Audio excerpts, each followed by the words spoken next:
Les musulmans sont comme ça. Ça m'étonne, il n'a plus honte. C'est l'esprit de Mohammed. Allez-y, pasteur Kass. De terroriser les gens. Mais en fait, ça ne fait rien. Rejeter la divinité de Jésus-Christ.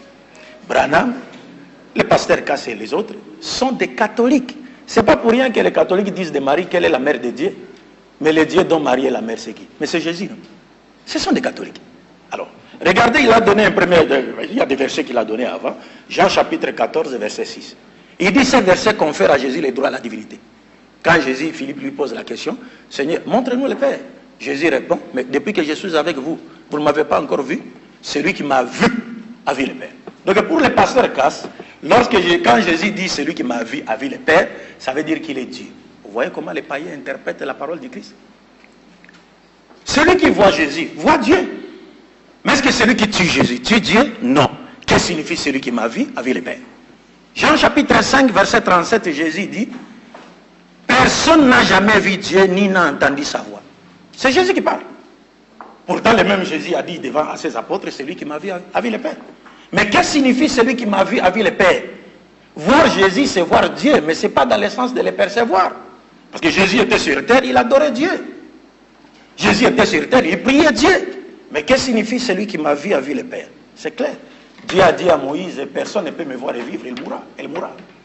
Mais voir Dieu dans le langage des prophètes, quand Jésus dit celui qui m'a vu a vu le Père, c'est parce que Dieu a constitué Jésus pour être son représentant dans la transmission de sa volonté. Jésus disait, ma nourriture est de faire la volonté de celui qui m'a envoyé.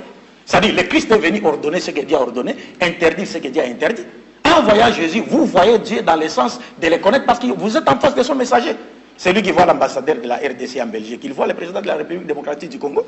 Mais comme il n'est pas là-bas, laissez-nous parler. Ne vous agitez plus. Alors, même il a donné, il a parlé de la même chose, il a fait allusion à Jean, chapitre 10, où Jésus a dit à ses disciples, moi et le Père nous sommes un. Et elle dit, oh, tu blasphèmes. Oui, mais parce que les Juifs n'ont pas compris le langage de Jésus. Quand Jésus dit, moi et le Père nous sommes un, est-ce que ça veut dire qu'il est devenu Dieu? Il était. Ah, ou il était Dieu, comme le dit le pasteur Kass? Non, pas du tout. Parce que Jésus dit dans Jean 17, 10 à 11, 20 à 21, s'adressant à Dieu, il dit, Père, j'ai fait connaître ta parole aux hommes que tu m'as donnés, garde-les afin qu'ils deviennent un avec toi, comme toi et moi nous sommes un, afin que tous nous soyons un, pour que le monde croit que tu m'as envoyé. Donc le pasteur Kass, j'ai fait connaître ton nom. Vous vous agitez pourquoi? Laissez-moi parler. Vous commencez à vous agiter? C'est un cours biblique gratuit maintenant. Alors, donc là, vous voyez, quand Jésus dit, moi et le Père, nous sommes un, ça ne veut pas dire qu'il est un avec Dieu dans la divinité. Parce que Jésus, la preuve c'est quoi? Jean chapitre 14, verset 28. Mettez-vous, soyez-vous qu'on vous enseigne la Bible, pasteur. Jean chapitre 14, verset 28, Jésus dit, le Père est plus grand que moi. 1 Corinthiens chapitre 11, verset 3, Pierre dit, je veux cependant que vous sachiez que Christ est le chef de tout homme, l'homme est le chef de la femme, et Dieu est le chef de Christ. Donc, quand on dit moi et le Père nous sommes un, ça ne veut pas dire que Jésus est devenu Dieu. Non, sinon, si ce terme devait conférer à Jésus les droits à la divinité, donc Jésus aurait aussi, donc Jésus était en train de demander à Dieu de faire également de ses disciples de Dieu comme lui. Parce qu'il dit, Père, j'ai fait connaître ta parole aux hommes que tu m'as donné. Ça, c'est le propre des prophètes de Dieu, de transmettre la parole. Jésus disait, personne ne peut venir à moi si le Père ne l'a voulu. Maintenant, si tu le gardes, c'est le propre de Dieu. Ils deviendront un avec toi, comme toi et moi nous sommes un, afin que tous, moi, toi et les apôtres, nous soyons un, pour que le monde croit que tu m'as envoyé. Ça, c'est le pasteur Kass ne peut pas comprendre, ça peut lui causer la constipation psychique. C'est clair. Alors, il est venu, l'autre même a donné Ésaïe chapitre 35. Mais c'est trop malheureux, avec Zacharie qui vient de donner. Alors, l'Éternel viendra lui-même. Mais écoutez, mes chers frères, apprenez bien votre Bible. Les mouvements de monter, descendre, aller, revenir, ce sont des mouvements qui appartiennent aux créatures, qui n'ont rien à voir avec les créateurs. Qui créent. Laissez-moi parler. Vous agitez, vous commencez à vous agiter. Je n'ai pas encore frappé. Parce que lui, il a dit qu'Akira ça a frappé. Lui, il a dit qu'Akira ça a frappé. Il a dit qu'Akira ça a frappé. Moi, j'ai participé au débat. Il a été sérieusement frappé. J'étais bravo à lui. C'est ton frère. Alors je continue. Vous étiez mon frère dans la polygamie. Lui ici. Vous étiez mon frère dans la polygamie. Oui, ah bon, ça va, allons-y alors. Allons-y, laissez-moi parler. Laissez-moi parler. J'étais votre frère dans la polygamie. Frère d'Adam. Ne levez pas la voix. Ah non, non, laissez pasteur, laissez. Je reviens, regarde cette ignorance. On lit Jean chapitre 1, verset 14. Et la parole a été faite chair. Chair, donc Jésus. Dieu est devenu chair sur la terre. Et Avez-vous compris ce verset? Parce que la parole faite chair, selon votre interprétation erronée, qui est donc Jésus, mais il est en train de se faire baptiser par Jean-Baptiste sur terre. Dieu parle Dieu des cieux. Celui-ci est mon fils bien-aimé qui a toute mon affection. Le Saint-Esprit descend sur lui. Quelle est la différence qui existe entre la parole qui s'est fait entendre Dieu des cieux, qui est Dieu, qui pouvait encore créer une autre créature, comme Jésus, en la faisant naître d'une femme vierge, comme Marie? Qu'est-ce que signifie la parole a été faite chair? C'est ça votre problème. Prenez ce cours gratuit, pasteur. Alors, quand on dit la parole a été faite chair, ça ne veut pas dire non. D'abord, ça signifie quoi? Ça va. Quand on dit la parole a été faite chair, la réponse est donnée dans Hébreux chapitre 10, versets 5 à 7. On dit, c'est pourquoi le Christ entrant dans le monde a dit, tu n'as voulu ni sacrifice, ni holocauste, ni offrande, mais tu m'as formé un corps. Qui lui a formé un corps? Dieu. Par quoi forma-t-il le corps de Jésus? Par la parole. L'ange Gabriel va dire à Marie, elle deviendra enceinte. Par la parole de Dieu qui ne retourne jamais stérile, Jésus a été façonné dans l'utérus maternel de sa mère, sans l'intervention du gamète mâle. C'est pourquoi il termine le verset en disant, c'est pourquoi je dis, je viens pour faire, oh Dieu, ta volonté. Il était là pour faire la volonté de Dieu. C'est pourquoi Luc chapitre 6, verset 12 nous dit, en ces temps-là, Jésus monta sur la montagne pour prier. Et il passa toute la nuit dans la prière à Dieu. Mais vous passez toute la nuit sur cabine dans la prière Jésus. Qui priait-il? Je termine avec les derniers versets. Jean chapitre 9, verset 17. 4 minutes. Jésus guérit un aveugle de naissance. On demande à cet aveugle, que dis-tu de celui qui t'a rendu la vue? L'aveugle répond, c'est un prophète. Mais regardez vous qui êtes voyant. Si on vous demande qui est Jésus, vous allez dire il est Dieu. Maintenant entre vous et cet aveugle biblique, qui est véritablement aveugle? Mais c'est vous. Vous êtes des païens. Après, non, calmez-vous, pasteur. Non, je suis calme. Tu as trompé. Bon, laissez-moi parler. On le laisse. Vous êtes chasser les parole. Retenez-la. Oui, l'aveugle. J'étais Jean 9. Ok. Voilà. Allez-y, Abdul Majid. Bon, je laisse le pasteur. Je voulais lancer une bombe. Mais lancez, allez-y. Non, parce que il reste 3 musulmans, je pense que je donne la bombe. Regardez maintenant. Regardez, nous sommes en face des païens romains, des catholiques. Luc chapitre 7, verset 16. Jésus-Christ ressuscite un mort. Les Juifs qui ne croient pas à la divinité du Messie, jusqu'à aujourd'hui, ils croient au Messie, mais ils ne croient pas qu'il est Dieu.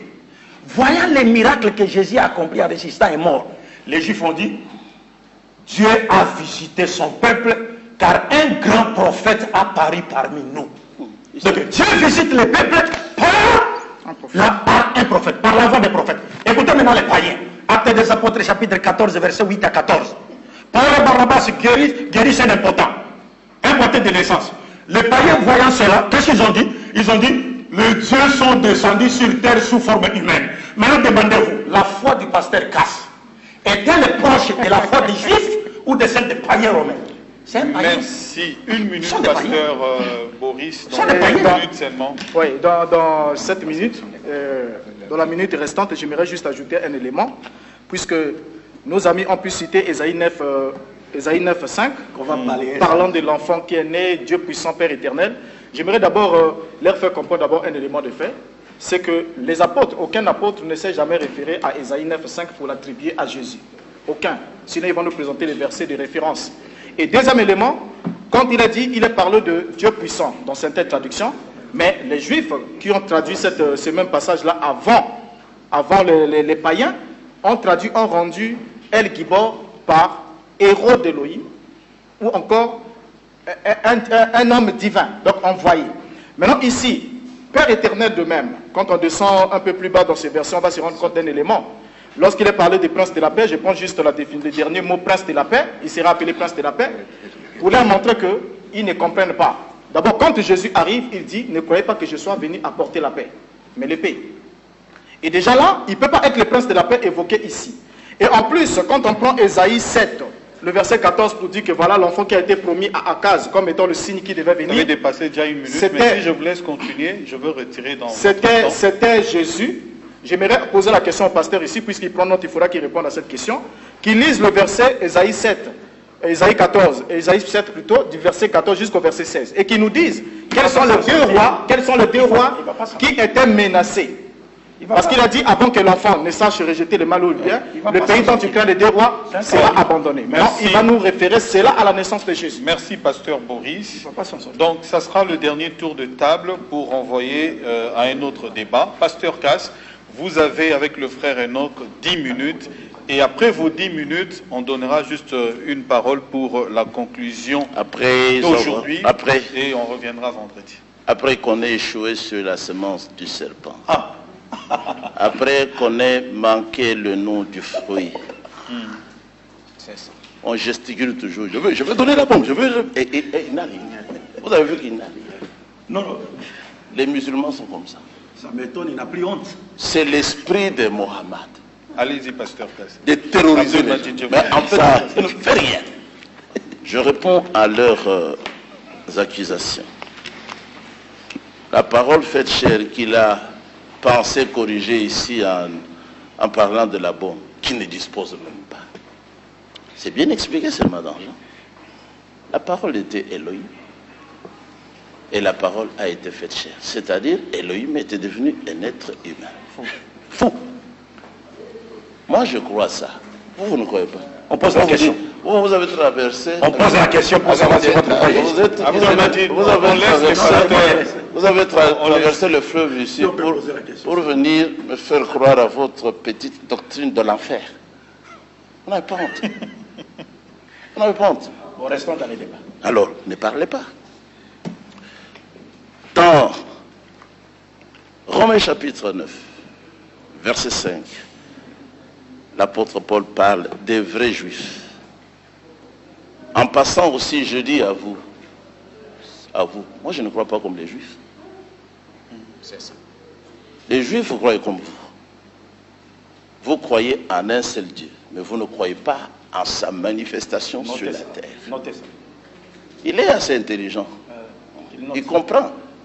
Je ne crois pas comme les juifs incrédules qui ont tué le Seigneur. Qui ont tué? Le Seigneur. Dieu. Vous. Ils ont tué Dieu. Et ils l'ont tué dans la chair. Mais je vous dis que Dieu a été tué dans la chair. C'est ça. C'est ça même l'évangile. La bonne nouvelle, ce n'est pas de faire pousser la barbe. Ce n'est pas ça la bonne nouvelle. Jésus avait la barbe. La bonne nouvelle, c'est de croire que Dieu a donné son propre sang. L'apôtre Paul le dit. Tu ris pourquoi?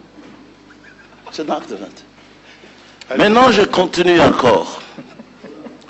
Vous dites, vous ne croyez pas comme les juifs, mais ça c'est un...